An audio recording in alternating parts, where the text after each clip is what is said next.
Welcome to public TV news బులెటిన్ల ముందుగా headlines.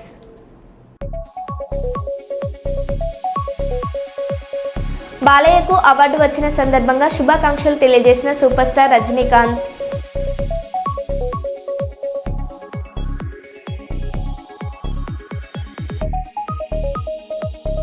Seethakka down down అంటూ యూరియా కోసం రైతుల నిరసన.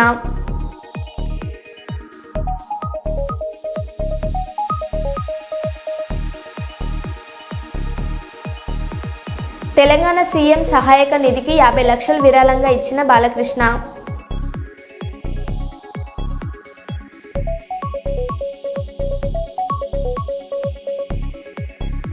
ప్రయాణికుల ప్రాణాలతో కూటమి ప్రభుత్వం చెలగాటం.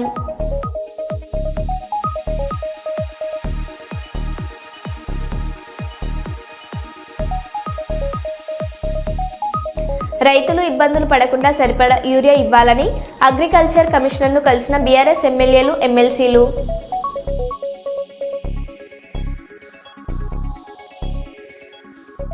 ఇక వివరాల్లోకి వెళ్తే వరంగల్ జిల్లా నెక్కొండ, ఖానాపూర్ మండలాలలోని మహాత్మా జ్యోతిబా పూలే గురుకుల పాఠశాలను ఆకస్మికంగా తనిఖీ చేసిన కలెక్టర్ సత్యశారద.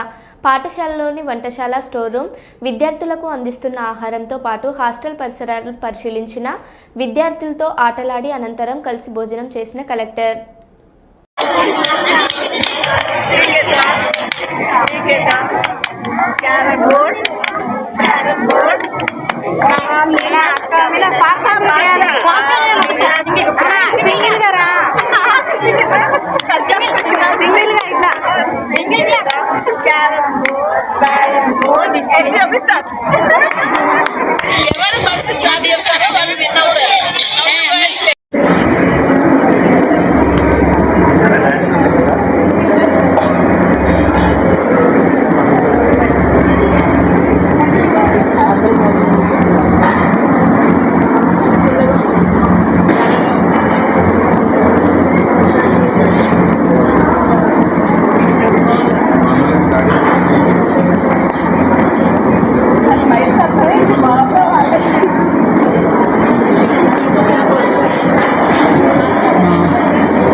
బాలయ్యకు అవార్డు వచ్చిన సందర్భంగా శుభాకాంక్షలు తెలియజేసిన సూపర్ స్టార్ రజనీకాంత్.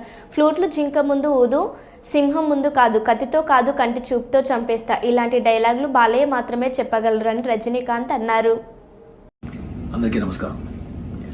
ఫ్లూటు జింక ముందు ఊదు, సింహం ముందు కాదు, కత్తితో కాదురా కంటి చూపుతో చంపేస్తా, ఇలాంటి పంచలాగు ఓన్లీ బాలయ్య గారు చెప్తేనే బాగుంటుంది, కానీ వేరేవాడు చెప్తే బాగుంటుంది. బాలయ్య అంటే పాజిటివిటీ అండి. నెగిటివిటీ ఆయన దగ్గర కొత్త కూడా ఉండదు. ఆయన ఎక్కడ ఉంటారో అక్కడ సంతోషం, ఆ నవ్వు, ఆ పాజిటివిటీనే ఉంటుంది.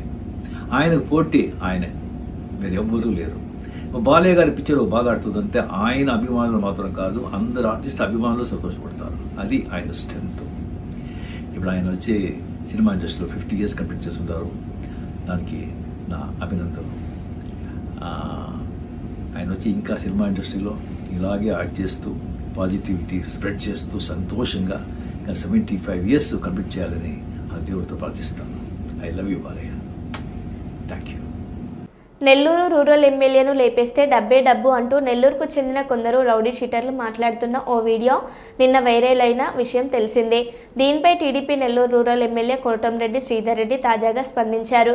నిన్న నాకు ఒక వీడియో వచ్చింది, అందులో నన్ను చంపేస్తే డబ్బే డబ్బు అని ఒకరు మాట్లాడుతున్నారు. నన్ను చంపేస్తే డబ్బు ఇస్తామన్నది ఎవరు? ఈ ఘటనపై జిల్లా ఎస్పీకి ఫిర్యాదు చేశాను. ఆ వీడియో వాళ్లకు 3 రోజుల ముందే వచ్చిందని దర్యాప్తు చేస్తున్నామని చెప్పారు అని కోటంరెడ్డి అన్నారు. చాలా మంది మీడియా మిత్రులు రకరకాల వార్తలు అన్ని ఛానల్లో కూడా, అటు సోషల్ మీడియాలో కూడా, మెయిన్ స్ట్రీమ్ మీడియాలో కూడా రావటం జరిగింది. ఆ వీడియో చూసిన తర్వాత కొంతసేపు నేనే షాకు గురైన పరిస్థితి. అందులో ఒకరంటారు రూరల్ ఎమ్మెల్యేని చంపేస్తే డబ్బే డబ్బు అని, మరొకరు అంటారు చంపేద్దామని. ఇంకొకరు అంటారు ఉదయం మాట్లాడుకుందామని. జరిగిన సంఘటన పోలీసులు విచారిస్తూ ఉన్నారు. నేను ఈ నిమిషం దాకా ఎక్కడా ఏ మీడియాతో మాట్లాడలా. మీడియా మిత్రులు మాటా మంతి కార్యక్రమంలో ఒక చిన్న ఆవేదన వ్యక్తం చేశాను. ఏమిటంటే అప్పుడే జిల్లా ఎస్పీ గారి స్టేట్మెంట్ వచ్చింది. 3 రోజుల ముందే మాకు ఈ విషయం తెలుసు, విచారిస్తున్నామని. నేను ఎందుకు ఆవేదన వ్యక్తం చేశానంటే, బాధ వ్యక్తం చేశానంటే, 3 రోజుల ముందు ఈ వీడియో రూరల్ ఎమ్మెల్యేని చంపేస్తే డబ్బే డబ్బు, చంపేద్దాం, రేపు ఉదయం మాట్లాడుకుందాం. ఈ వీడియో 3 రోజుల ముందే జిల్లా ఎస్పీ గారు నా నోటీసులో ఉందని ప్రకటించారు. కాబట్టి కనీసం నాకు పోలీస్ శాఖ దృష్టికి వచ్చిన వెంటనే ఈ విధంగా వచ్చింది, ఒక వీడియో మా నోటీసులో ఉంది, విచారిస్తున్నాం, మీరు కూడా కాస్త జాగ్రత్తగా ఉండండి, జాగ్రత్త చర్యలు తీసుకోండి అని జిల్లా ఎస్పీ గారు చెప్పి ఉంటే బాగుండేదని జనాంతికంగా మాట్లాడారు. అంతకు మించి ఈ వీడియో మీద నేను ఎక్కడా కూడా ఒక మాట కూడా మాట్లాడలా. ఇదే నేను మాట్లాడే మాట. ఈ సందర్భంగా ఒక తెలుగుదేశం పార్టీ శాసనసభ్యుడిగా అనేదానికంటే ఒక పౌరుడిగా నేను అడుగుతున్న పోలీస్ శాఖని, రౌడీ షీటర్లు, నేర చరిత్ర కలిగిన వ్యక్తులు మాట్లాడిన వీడియోలో రూరల్ ఎమ్మెల్యేని చంపేస్తే డబ్బే డబ్బు అన్నారు కదా, ఆ డబ్బు వారికి ఎవరిస్తామని చెప్పారు. ఆ డబ్బు ఎందుకంటే నేను పౌరుడిగా అడగొచ్చు, కానీ ఈ పౌర సమాజం 1కి 3 సార్లు నన్ను ఎమ్మెల్యే చేసింది. కాబట్టి ఓ ఎమ్మెల్యేని హత్య చేయాలంటే డబ్బు వస్తుందంటే ఆ డబ్బు ఎవరిస్తామని చెప్పారు. ఇది పోలీసు విచారణలో తేలాలి. అసెంబ్లీకి రాకుండా ఫామ్ హౌస్లో ఉంటే ఎలా? ఎమ్మెల్సీ విజయశాంతి. కాళేశ్వరం గురించి మాట్లాడాలంటే కేసీఆర్ సిక్ అవుతారు. అసలు సభకే రానని చెప్పి తన పదవికి కేసీఆర్ రాజీనామా చేయాలి. గత బీఆర్ఎస్ ప్రభుత్వం చేసిన తప్పులను సరిచేస్తున్నామని ఎమ్మెల్సీ విజయశాంతి అన్నారు. వాళ్ళ పరిపాలనలో అనేక సమస్యలు ఉన్నాయి. వాళ్ళు చేసిన తప్పుల వల్ల వాళ్ళందరూ అవస్థ పడుతున్నాం. వాళ్ళు సక్రమంగా చేస్తుంటే ఉద్యమాలతో వచ్చిన వాళ్ళు టీఆర్ఎస్, కేసీఆర్ ఇవాళ మొత్తం రాష్ట్రాన్ని అప్పుల రాష్ట్రంగా చేసి వాళ్ళు అనేక సమస్యల్ని ఎక్కడ వేసిన గొంగళి అక్కడే ఉంది. సో దాన్ని మొత్తం సెటరేట్ చేయడానికి మా ప్రభుత్వం ఉంది, చేస్తుంది, ఇంకా కూడా చేస్తుంది. కొంత టైం పడుతుంది. ఒకే రోజు అద్భుతాలు జరగవండి. ఎందుకంటే వాళ్ళు చేసిన తప్పులు, మరి అప్పులు అన్ని చోట్ల పెట్టారు. మనం అన్నీ సెటరేట్ చేయాలని కొంచెం టైం పడుతుంది. కాబట్టి ముందు ఈ వరదల్లో చిక్కుకున్న వాళ్ళందరికీ వాళ్ళకి ఏదైనా తొందరగా వాళ్ళకి అందేటట్టు చేయాలని మేమందరం కోరుకుంటున్నాం. మా ప్రభుత్వాన్ని కూడా అడుగుతున్నాం. ఎందుకంటే చాలామంది అన్నీ కోల్పోయారు పాపం. నిజంగా పంట నష్టం కావచ్చు, అసలు మొత్తం ఇంట్లో సామాన్లు పోయినాయి, బట్టలు పోయినాయి, తినడానికి తిండి కూడా లేదు. అంత దారుణమైన పరిస్థితి. సార్ నేనేం కోరుకుంటున్నానంటే కొంచెం అందరం ఎవరెవరు బట్టలు అన్ని సామాన్లు పోయినాయి, కొంచెం మా అందరం తలా ఒక చెవి వేసి వాళ్ళకి ఏదైనా అందించాలని మేము కోరుకుంటున్నాం. అలాగే ముఖ్యమంత్రి గారికి కూడా మేము రిక్వెస్ట్ చేయదలుచుకున్నాం. కేసీఆర్ ఎందుకండి అసెంబ్లీకి రాడు? ఆయన ఎన్నుకున్నది అసెంబ్లీకి రావాలని కదా, ప్రజల సమస్యల్ని ప్రజల సమస్య మీద కొట్లాడాలి కదా, ఆయన కూడా మాట్లాడాలి కదా. ఆయన ఫామ్ హౌస్లో ఉంటే దానికి అర్థం ఏంటండి? అసలు ఆయనకి ఇంట్రెస్ట్ లేదండి. సో టీఆర్ఎస్ పార్టీ టోటల్గా ఇంట్రెస్ట్ లేదు. వాళ్ళ బరదల్లో చిక్కుకుని అల్లాడిపోతున్నప్పుడు వాళ్ళ గురించి మాట్లాడాలి కదా, రావాలి కదా. ఏమి రాడు. కాళేశ్వరం కమిషన్ కొట్టాడు ఆయన, మరి ఎక్కడికి వెళ్ళిపోయింది ఇది? దాని మీద అంతేనండి. అసెంబ్లీకి రావాలంటే సిక్కు వస్తుంది, కాళేశ్వరం గురించి మాట్లాడాలంటే సిక్కు వస్తుంది. ఆయనకు అప్పుడప్పుడు సిక్కు వస్తూ ఉంటుందండి. సో సిక్కున్న మనిషి లేకపోతే చెప్పేమనండి, నేను అసెంబ్లీకి రాను, నేను ఎమ్మెల్యేగా నన్ను గెలిపించాను, నేను రాజీనామా చేస్తానని చెప్పానండి. అసెంబ్లీ 15 రోజులు నడపాలి. కాంగ్రెస్ ప్రభుత్వం రాగానే ఆనాటి రోజులు ఎందుకు వచ్చాయి? ఆది పీసీ ఘోష్ నివేదిక కాదు, పీసీసీ నివేదిక కాంగ్రెస్ నాయకులు చేస్తున్న యూరియా మాఫియా గురించి అసెంబ్లీలో చర్చలు జరపాలి. ఫీజు రియంబర్స్మెంట్, రైతుల ఇబ్బందులపై సుదీర్ఘ చర్చలు జరిపేందుకు 15 రోజులు అసెంబ్లీ నడపాలి. మీకు నచ్చిన 2-3 రోజుల అంశాలు మాట్లాడి మైక్ కట్ చేస్తే కుదరదు అని కేటీఆర్ అన్నారు. మరి ఎందుకు ఈరోజు కాంగ్రెస్ ప్రభుత్వం రాగానే తిరిగి ఆనాటి రోజులు మళ్ళీ చెప్పులు లైన్లో పెట్టి, ఆధార్ కార్డులు లైన్లో పెట్టి, ఎరువుల కోసం లైన్లు కట్టి వర్షంలో పండుగ రోజు కూడా తడిసిపోయే పరిస్థితి ఎందుకు వచ్చింది? దీనికి కారణం ఎవరు? కాంగ్రెస్ ప్రభుత్వం చెప్పాలని చెప్పి మేము డిమాండ్ చేస్తున్నాం. తూతూ మంత్రంగా 4 రోజులు అసెంబ్లీ నడపడం కాదు, 15 రోజులు అసెంబ్లీ నడపాలే. రైతుల అన్ని సమస్యలు, వర్షం అధిక వర్షం వల్ల, వరదల వల్ల ఇవాళ పంట నష్టపోయిన రైతుల గురించి కానీ, ఎరువులు సకాలంలో మీరు ఇవ్వలేకపోవడం వల్ల బ్లాక్ మార్కెటింగ్ కాంగ్రెస్ నాయకులు ఎవరైతే చేస్తున్నారో, యూరియా మాఫియా ఎవరైతే కాంగ్రెస్ నాయకులు చేస్తున్నారో వాళ్ళ వల్ల రైతులు పడుతున్న అవస్థల గురించి కూడా బ్రహ్మాండంగా సుదీర్ఘంగా చర్చించే అవకాశం ప్రభుత్వం ఇవ్వాలి. దాంతో పాటు ఇవాళ రాష్ట్ర వ్యాప్తంగా నెలకొని ఉన్న వ్యవసాయ సంక్షోభం మీద కూడా మాట్లాడే అవకాశం ఇవ్వాలి, చర్చ ఖచ్చితంగా పెట్టాలి. అట్లాగే ఫీజు రీయింబర్స్మెంట్ కూడా కాక పిల్లలు ఆగమైతా ఉన్నారు, వారి గురించి కూడా చర్చ జరగాల్సిన అవసరం ఉంది. రాష్ట్రంలో వర్షాల వల్ల చాలా చోట్ల అకాల వ్యాధులు, సీజనల్ వ్యాధులు వచ్చి ప్రజలు అవస్థలు పడతా ఉన్నారు. దాని గురించి కూడా సుదీర్ఘంగా చర్చ జరగాల్సిన అవసరం కూడా ఉంది. కేవలం 1-2 మీకు అనుకూలంగా ఉండే అంశాలు మాట్లాడుకొని దానిలో మైకు మీద కట్టు కాదు కాబట్టి, మాకు మైక్ ఇయ్యరు కాబట్టి మమ్మల్ని ఇష్టం వచ్చినట్టుగా దూషించి పైశాచిక ఆనందం పొందుతామంటే దానికోసం కాదు అసెంబ్లీ సమావేశాలు.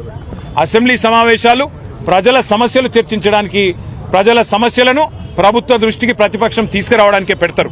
కాబట్టి అన్ని అంశాలు సాకల్యంగా చర్చించాలి అంటే 15 రోజుల పాటు ఖచ్చితంగా చర్చ జరగాలి. అర్థవంతమైన చర్చ జరగడానికి బీఆర్ఎస్ ఎప్పుడు కూడా ముందుంటది. మీ అన్ని విషయాలు, కాళేశ్వరం మీద మీరు వేసిన కమిషన్తో సహా, అది పీసీ ఘోష్ కమిషన్ కాదు, పీసీసీ కమిషన్ అది.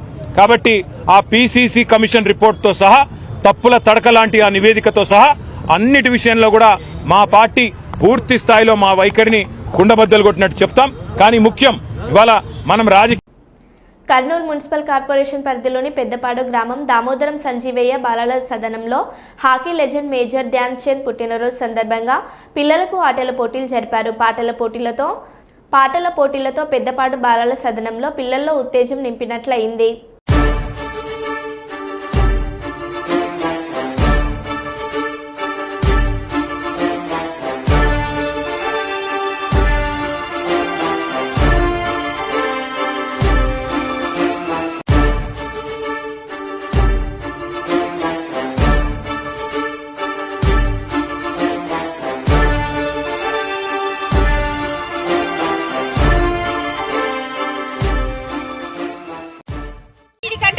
ఆడ మిడిల్ నిలబడు, ఇట్లా సెంటర్లో రా. ఆ మేకనే రిషి కొంచెం వెనక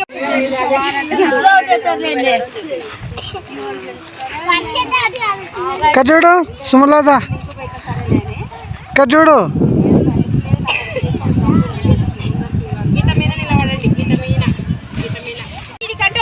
ఆడ మిడిల్ నిలబడు, ఇట్లా సెంటర్లో రా. ఆ మేకనే రిషి కొంచెం వెనక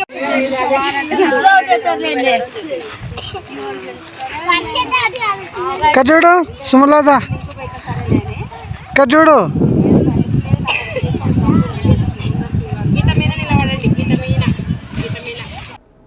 రైతులు ఇబ్బందులు పడకుండా సరిపడా యూరియా ఇవ్వాలని అగ్రికల్చర్ కమిషనర్ను కలిసిన బీఆర్ఎస్ ఎమ్మెల్యేలు, ఎమ్మెల్సీలు. బషీర్బాగ్లోని వ్యవసాయ శాఖ కార్యాలయం ముందు ధర్నా నిర్వహించిన బీఆర్ఎస్ ఎమ్మెల్యేలు, ఎమ్మెల్సీలను అరెస్టు చేసిన పోలీసులు.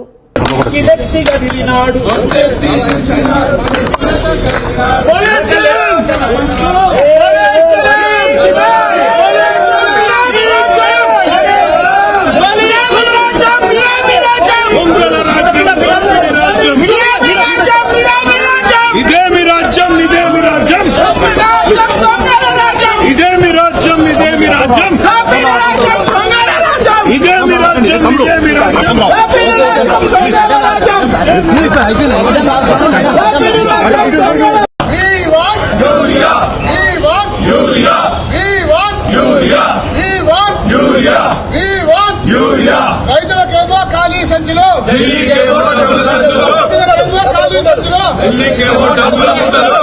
రైతులకేమో ఖాళీ సంచులు, రైతులకేమో ఖాళీ సంచులు. వచ్చిందా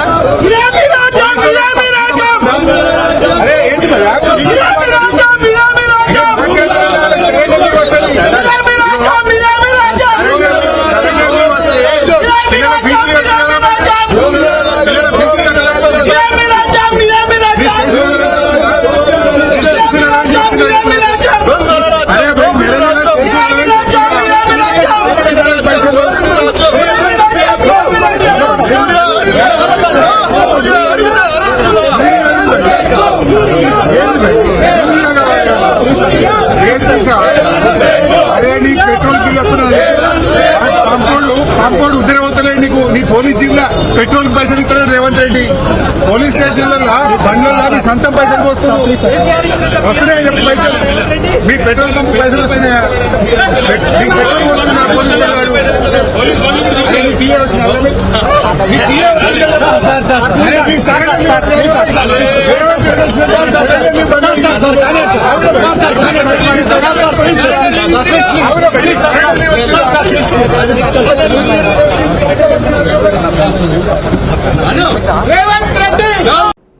వరంగల్ జిల్లా చింతనెక్కొండ గ్రామంలో ఎన్ని రోజులైనా యూరియా దొరకకపోవడంతో కడుపు మండి పత్తి పంటను పీకేస్తున్న రైతన్న. రేవంత్ రెడ్డి చేసిన మోసాలు మాకు పత్తి చేను పీకి మా కడుపు ఏమి లేదు. ఇగో ఇట్లా మక్కదులు వేసుకొని మాకు పొట్టకు లేకుండా యూరియా దొరకలేదు. నాకు ఇబ్బంది పెడతాను. అందుకనే మేము పత్తి చేను అన్ని ముఖం ఇగో అన్ని దిక్కున్నాం. ఇగో మొత్తం మక్కదులు వేసి అని చేస్తాం. మాకు కాంగ్రెస్ ప్రభుత్వంలో రేవంత్ రెడ్డి చేసిన మోసాలు మాకు ఎక్కడేం జరగలేదు. మేము పత్తి చేను దిక్కున్నాం. రైతు నేను ముఖ్య హెమ్లా కొడుకు, నేను చింత లేకుండా ఊటితండా అట్లా అట్లా రేవంత్ రెడ్డి చేసిన మోసాలు మాకు పత్తి చేను పీకి మా కడుపు ఏమి లేదు. ఇగో ఇట్లా మక్కదులు వేసుకొని మాకు పొట్టకు లేకుండా యూరియా దొరకలేదు. నాకు ఇబ్బంది పెడతాను. అందుకనే మేము పత్తి చేను అన్ని ముఖం ఇగో అన్ని దిక్కున్నాం. ఇగో మొత్తం మక్కదులు వేసి అని చేస్తాం. మాకు కాంగ్రెస్ ప్రభుత్వంలో రేవంత్ రెడ్డి చేసిన మోసాలు మాకు ఎక్కడేం జరగలేదు. మేము పత్తి చేను దిక్కున్నాం. రైతు నేను ముఖ్య హెమ్లా కొడుకు, నేను చింత లేకుండా ఊటితండా అట్లా అట్లా. మహిళలకి ఉచిత బస్సు ప్రయాణం అంటూ ఊదరగొట్టి తగినన్ని బస్సులు కేటాయించని చంద్రబాబు విశాఖపట్నంలో కూర్మన్నపాలెం నుంచి విజయనగరం వెళ్తున్న బస్సులో 99 మంది మహిళలతో కలిపి మొత్తం 130 మంది ప్రయాణించడంతో ఓవర్లోడ్ కారణంగా బస్సులో మంటలు. ఏదైనా జరగరానిది జరుగుంటే ఎవరు బాధ్యులు? చంద్రబాబు నాయుడు.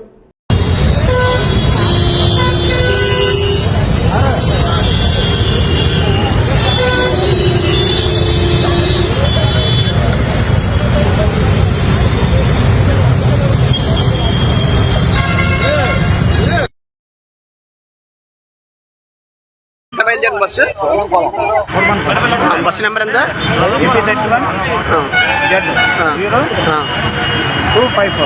ఏ బస్సు అండి నెంబర్? జనరల్. ఎంతమంది బస్సులోని? 130 మంది దాటున్నారా? ఎవరికైనా ప్రమాదం ఏమైనా జరిగిందా? మీరు ఎలా గమనించారు?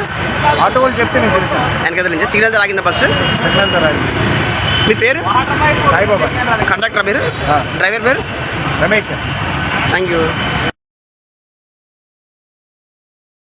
జనగామ జిల్లా పాలకుర్తి మండల కేంద్రంలోని రాజీవ్ గాంధీ చౌరస్తాలో భారతీయ జనతా పార్టీ మండల అధ్యక్షులు మారం రవికుమార్ ఆధ్వర్యంలో రాహుల్ గాంధీ దిష్టిబొమ్మ దగ్ధం చేసిన బీజేపీ శ్రేణులు. ఈ సందర్భంగా బీజేపీ రాష్ట్ర నాయకులు దొంగరి మహేందర్ మాట్లాడారు.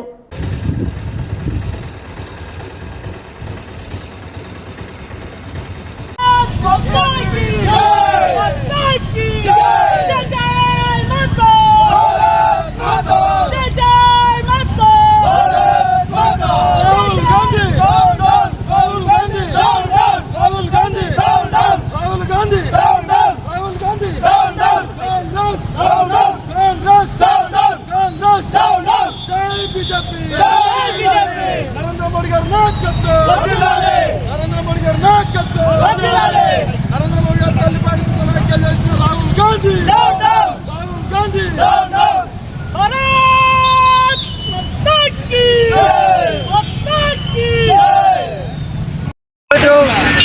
ప్రతిపక్ష హోదాలో ఉండేటువంటి రాహుల్ గాంధీ గారు నరేంద్ర మోడీ గారి యొక్క తల్లి గారిపై విచక్షణ రహితంగా, విచక్షణ లేకుండా పెద్దలను గౌరవించాలనేటువంటి విచక్షణ కోల్పోయి తల్లి గారిపై అనుచిత వ్యాఖ్యలు చేసినటువంటి ఏదైతే రాహుల్ గాంధీ గారు ఉన్నారో వెంటనే వారి ఎంపీ పదవికి రాజీనామా చేయాలి. కాంగ్రెస్ నుంచి వారు బహిష్కరించబడాలి. అదేవిధంగా నరేంద్ర మోడీ గారి యొక్క పాదాలకు నమస్కారం చెప్పి వారి యొక్క క్షమాపణలు కోరాల్సిందిగా భారతీయ జనతా పార్టీ పాలకుర్తి మండల శాఖ పక్షాన కోరడమైనది. జై బీజేపీ. కుప్పంలో అసెంబ్లీ వీడియో సాక్షిగా నాడు అసెంబ్లీలో జగన్ అజ్ఞానాన్ని ఎండగడుతూ సీమలో ప్రతి నియోజకవర్గానికి నీళ్లిస్తామని హామీ ఇచ్చిన చంద్రబాబు నేడు ప్రజల ముందు ఆ వీడియో ప్లే చేసి ధైర్యంగా కాలర్ ఎగరేసి కృష్ణా జలాలను సీమకు తెచ్చానని ప్రజలకు వివరించిన సీఎం. కుప్పంలో నీళ్లు అంటూ సినిమా సెట్టింగ్ వేసిన జగన్ చేష్టలు గుర్తున్నాయా? గేట్లతో సెట్టింగ్ వేసి నీళ్లు కూడా బయట నుంచి తీసుకొచ్చి నాటకాలు ఆడిన ఘటనలు చూశాం. అతను విమానం ఎక్కేలోపు నీళ్లని ఇంకిపోయిన పరిస్థితులను చూస్తున్నాం అన్నారు. చేశాను. మీరు ఆ విషయం కూడా గుర్తుపెట్టుకోవాల్సిన అవసరం ఉంది. ఈ రోజు ఈ ప్రాజెక్ట్ ఉంది. తెలుగుదేశం పార్టీ 14-19లో 12,500 కోట్ల రూపాయలు రాయలసీమ ప్రాజెక్టు కోసం ఖర్చు పెట్టాం. అదే వైఎస్ఆర్ కాంగ్రెస్ పార్టీ వచ్చింది 2,000 కోట్లు ఖర్చు పెట్టారు. ఇప్పుడే మా మిత్రుడు రామానాయుడు గారు చెప్పారు. నేను ఒకటే మిమ్మల్ని అడుగుతున్నా, ఈ రోజు పాత రోజులు ఒకసారి గుర్తుపెట్టుకోవాలి. ఏం తమ్ముళ్ళు ఆ రోజు జ్ఞాపకం ఉందా వచ్చి ఇక్కడ చేసిన పని అని మిమ్మల్ని అడుగుతున్నా. సినిమాల్లో చూశాం, గేట్లతో సెట్టింగులు వేసి నీళ్లు కూడా బయట నుంచి తీసుకొచ్చి ఆ నీళ్లన్నీ కూడా వదిలిపెడితే విమానం ఎక్కే లోపల నీళ్లన్నీ ఇంకిపోయినాయి. అవునా కాదా అని మిమ్మల్ని అడుగుతున్నా. గుర్తుంటే చేతుల పైకెత్తండి. అబద్దాలు చెప్పడంలో దిట్ట ఆ పార్టీ. అసాధ్యమైన పనుల్ని సాధ్యం చేయడం ఎన్డీఏ. అవునా కాదా అని అడుగుతున్నా. ఈ రోజు నీళ్లు వచ్చాయి, జీర్ణించుకోలేకపోతున్నారు కొంతమంది. నేను ఇక్కడి నుంచి పోతానే ఇవి కూడా నీళ్లు ఆగిపోతాయని ప్రచారం మొదలు పెట్టారు. ఒకటే హెచ్చరిస్తున్నా, అది మీ యూఎస్పీ. నా యూఎస్పీ అది కాదు. ప్రతి చెరువుకు నీళ్లిచ్చే బాధ్యత నాది. కొన్ని దూరంగా ఉంటే చిన్న పైపులు వేసుకోగలిగితే అవి కూడా చెరువులకు నీళ్లిచ్చే పరిస్థితి వస్తుంది. నేను చాలా సార్లు చెప్పాను, నీటి విలువ తెలిసిన పార్టీ తెలుగుదేశం పార్టీ, నీటి విలువ తెలిసిన పార్టీ ఎన్డీఏ. నీటి విలువ, రైతుల సమస్యలు తెలియని పార్టీలు మిగిలిన పార్టీలు అని చెప్పి కూడా నేను మీకు తెలియజేస్తున్నా. అసెంబ్లీ అంటే హేళన, తిట్లు, నవ్వులాట్లు ఇలాంటికే పరిమితం చేశారు. ఈ రోజు మనందరి ఆలోచన ఒకటే, చిత్తశుద్ధి ఉంటే ఏదైనా సాధ్యం. నీళ్లనేది జీవితం. ఒక్కసారి నీళ్లొస్తే అక్కడ పరిస్థితులన్నీ మారిపోతాయి. ఓసారి నాకు అనిపిస్తుంది, నేను కుప్పం ఎమ్మెల్యేగా ఉన్నాను, పక్కన చూస్తే కేజీఎఫ్ ఉంది, ఇంకో పక్కన చూస్తే కృష్ణగిరి ఉంది, ఒక పక్క కర్ణాటక, ఒక పక్క తమిళనాడు, మధ్యలో మనం ఉన్నాం. అయినా కూడా కృష్ణా నీళ్లు 730 కిలోమీటర్లు తీసుకొచ్చి ఈ భూతల్లిని, భూమాతని తల్లబరిచే పరిస్థితికి వచ్చామని చెప్పి కూడా నేను మీకు తెలియజేస్తున్నా. అందరి నివాక నీళ్లు వస్తాయి, గాలేరు నగరికి వస్తాయి. పలమనేరు ఎమ్మెల్యే ఉన్నాడు, పలమనేరుకు నీళ్లు వస్తాయి. పొంగునూరుకు వస్తాయి. మదనపల్లి ఎమ్మెల్యే ఉన్నాడు, మదనపల్లికి వస్తాయి. మీ లీడర్ అపోజ్ చేసినా మీకు నీళ్లు వచ్చి తీరుతాయి. అదే విషయం నేను అక్కడ చెప్తాను పబ్లిక్ కి. వీళ్ళ లీడర్ ఒప్పుకోలేదు, వీళ్ళ ఎమ్మెల్యేలు ఒప్పుకోలేదు. నీళ్లు మాత్రం తెచ్చాను, తెస్తానని చెప్పి మళ్ళా ఒకసారి చెప్తా, 100 సార్లు చెప్తా. అదే జరుగుతుంది రేపు. వాయిల్పాడు ఎమ్మెల్యే ఉన్నాడు, మీ ఊర్లో కూడా నీళ్లు వస్తాయి, తీసుకొస్తా. ఆగే పరిస్థితి లేదు. మీ లీడర్ అడ్డం పడినా ఆగదు. మీ లీడర్ అడ్డం పడితే పులివెందులు కూడా నీళ్లు తీసుకెళ్తా. అడ్డంగా పడుతున్న నీళ్లు ఇస్తా. వదిలిపెట్టే సమస్య ఉండదు. అది గుర్తుపెట్టుకోండి. మీరు అంత ఈజీగా తీసుకోవద్దండి ప్రజా జీవితాన్ని. ఈ సందర్భం కూడా ఒకసారి మీరు గుర్తుపెట్టుకోవాలి. ఎగ్జాక్ట్ గా 9-10 సంవత్సరాల కంటే ముందు రాయలసీమకు నీళ్లు ఇవ్వాలి, నీళ్లు లేవు. పోలవరం ప్రాజెక్టు ప్రారంభించాం. పోలవరం పూర్తి కావాలంటే 5-6 సంవత్సరాలు అవుతుంది. స్పీడ్ గా చేసిన ఇప్పుడైతే 10-15 సంవత్సరాలు వెనుకబడిపోయింది. అప్పుడు నాకు ఆలోచన, కాలువలు ఉన్నాయి, నీళ్లు గోదావరిలో పోతున్నాయి, పట్టసీమ గాని లిఫ్ట్ ఇరిగేషన్ పెడితే ఆ నీళ్లన్నీ కాలువలో వేయగలిగితే ఇమ్మీడియట్ గా కృష్ణా ఆయకట్టుకు వస్తుంది. కృష్ణా ఆయకట్టులో వాడే 120 టీఎంసీ నీళ్లు శ్రీశైలంలో పెట్టి అక్కడి నుంచి రాయలసీమకు అంద్రి, నీవా, నగిరి, గాలేరు ఈ కాలువల దగ్గర తీసుకొస్తే రాయలసీమను సస్యశ్యామలం చేయించనే ఉద్దేశం, ఆలోచన నాది. నేను ఆ ప్రాజెక్ట్ ని ప్రారంభిస్తే అసెంబ్లీలో అడ్డుపడ్డారు, అజ్ఞానంగా ప్రవర్తించారు. ఆ సందర్భంలో నేను చెప్పిన మాటలు ఆ సందర్భంగా చెప్పాను. 2014లో మనం ఖర్చు పెట్టాం, 19లో ఉండుంటే 80% కుప్పం పనులన్నీ పూర్తయినాయి. 20% పూర్తి చేయలేక మళ్లీ 6 సంవత్సరాలైంది. ఈ రోజు 100 రోజుల కార్యక్రమం ఇచ్చాను. 3,850 కోట్ల రూపాయలు శాంక్షన్ చేశాను. 3,850 క్యూసెక్స్ నీళ్లు తీసుకొచ్చి పరమ సముద్రం ఈ రోజు ఒక నిజమైన సముద్రం మారే కనపడొస్తుందంటే అది మనం చేసిన పని. మరో బులెటిన్లో మళ్ళీ కలుద్దాం. Stay tune.